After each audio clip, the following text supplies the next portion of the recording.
ស៊ីនបាញ់ឆេះខ្ញុំចេញដំណើរភ្លើងក្នុងចិត្តកំពុងឆេះឡើងព្រះអាទិត្យរះ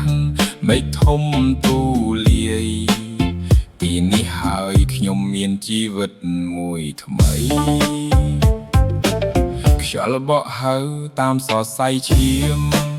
ខ្ញុំមិនមែនកើតមកសម្រាប់ឈប់ស្ងៀមគ្រប់គីឡូម៉ែត្ររៀនអៀនអារម្មណ៍ថាមិនឆ្ងាយខ្ញុំកើតមកដើម្បីជិះម៉ូតូខ្ញុំជាអ្នកជិះម៉ូតូដ៏ក្លាហានមិនអាចឃុំខ្ញុំបានឡើយភ្លៀងក៏ជិះក្តៅក៏ជិះខ្ញុំនឹងបន្តទៅមុខរហូតដល់ចប់ខ្ញុំជាអ្នកជិះម៉ូតូតាមបេះដូងស្វែងរកកន្លែងស្អាតអូវេទនាណាស់បងប្អូនអី That is something we never been here and the road are very difficulty.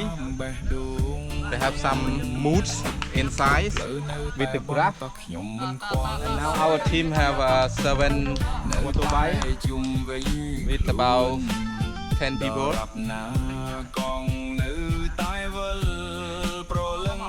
The guy who told us that maybe just 30 minutes more we will bypass this area. Then we bypass the area, we can see a very flat and empty mountains. We can see a cloud. Let's see. This guy is so much tired. ម៉ាស៊ីនបាញ់ឆេះខ្ញុំចេញដំណើរភ្លើងក្នុងចិត្តកំពុងឆេះឡើងព្រះអាទិត្យរះមេឃធំទូលាយពីនេះហើយខ្ញុំមានជីវិតមួយថ្មីខ្យល់បក់ហៅតាមសរសៃឈាមខ្ញុំមិនមែនកើតមកសម្រាប់ឈប់ស្ងៀមគ្រប់គីឡូម៉ែត្ររៀនអៀនអារម្មណ៍ថាមិនឆ្ងាយខ្ញុំកើតមកដើម្បីជិះម៉ូតូ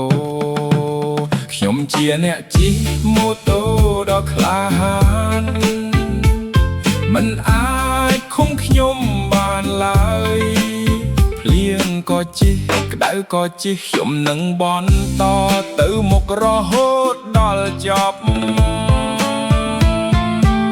ខ្ញុំជាអ្នកជិះម៉ូតូតាមបេះដូងស្វែងរកកន្លែងស្អាតស្អាតជុំវិញស្រុកខ្មែរកង់ពីវិលបេះដូងឆេះភ្លើងរស់នៅដោយក្តីស្រមៃតាមបេះដូងផ្លូវនៅតែបន្តខ្ញុំមិនខ្វល់សេរីភាពនៅតែជុំវិញខ្លួនដរាបណាកង